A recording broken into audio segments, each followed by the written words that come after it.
You're done. Isa ka ba sa mahilig maglaro ng Valorant o ng mga FPS games?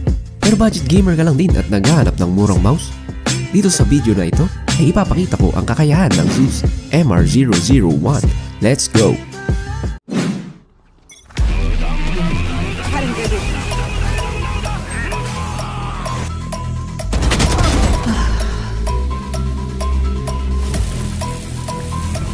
Attribution.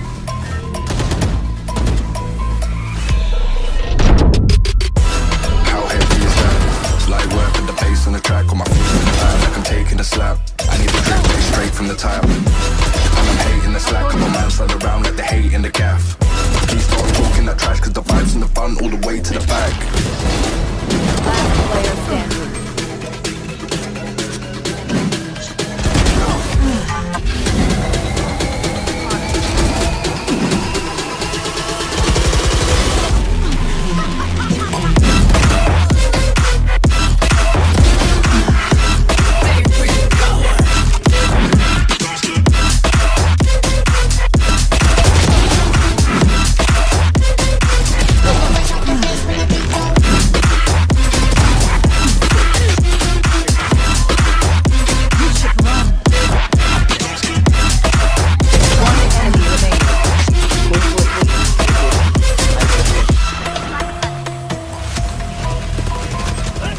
Low, 140 minus.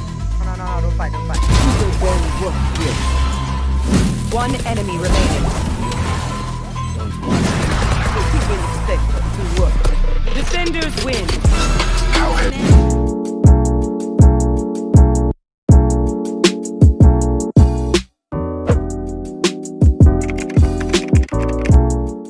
What is up mga ka-PC, and we are back again nga pala with another video. At para sa video na ito, may dumating tayo na package dito galing kay Zeus. Pero hindi na naman to sponsor dahil tayo na naman ang bumili.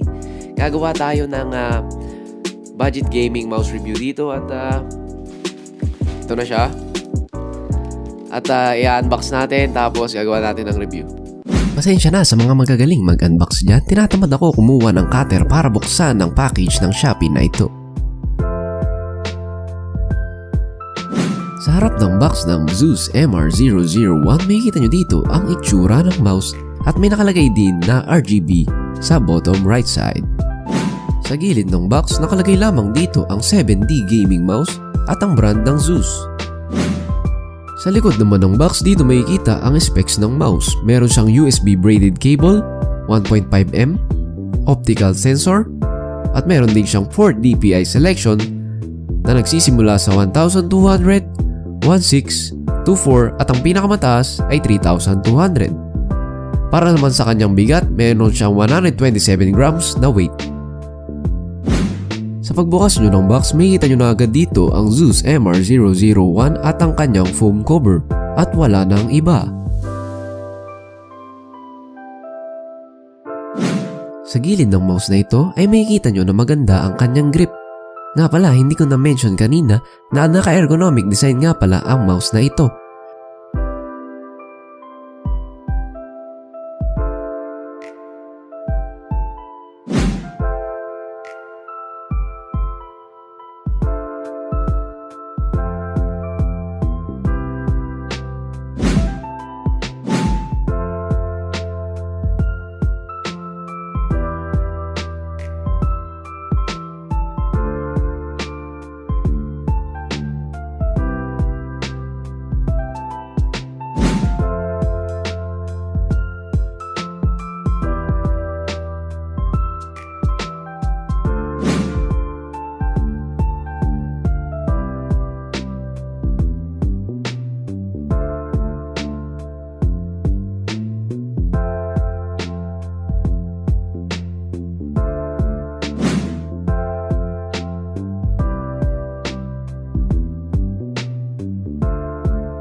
What is up mga ka-PC at nandito na nga pala tayo sa final verdict netong Zeus MR001. At ano nga ba masasabi ko dito sa mouse na to? So para sa budget gamer na katulad ko, okay na okay to kasi 250 lang. Meron na siyang RGB lighting effects dito. Meron pa siyang 4 na DPI selection. Kaso nga lang ang problema syempre sa akin walang problema kasi yung DPI ko is ang normal ko na DPI is 1.6. Ang problema nga lang 1.2 nagsisimula yung DPI neto. Kaso nga problema to para sa mga low DPI na players. So syempre adjust na lang. Ayusin niyo na lang yung sensitivity in game para para makakompensate nyo yung mataas na DPI. Kasi mataas talaga simula niya 1, 2, tapos ano pa bang maganda dito? Syempre yung grip, nakakatuwa yung grip niya no? Para sa 250 may malupit ka na grip sa gilid. Ayan. Meron pa siyang guide dito. Kaya maganda to para sa mga claw, kahit claw or palm, maganda. So ano ba? Cons, mabigat para sa akin kasi medyo nasanay ako sa sa isa kong mouse, yung Rock Captain ko, saka yung X35. Basta huwag nyo nang pansinin yun. Pero okay naman siya sa mga flicks. Meron pa palang problema isa yung syempre kung nakatesting ka ng mga ng mga middle budget na mga mouse katulad ng mga Rock Captain, mapapansin mo yung sensor nito hindi ganun ka-accurate sa sa mga mouse na 700 up. So yun lang masasabi ko sa Zeus MR001. Syempre para sa 250 nyo, sobrang sulit na ng mouse na to. At yun, I'm out na nga pala. Nawawala nga pala yung ibon ko dahil natutulog na siya sa baba, hindi ko na ginising. So I'm out at wala na akong masabi.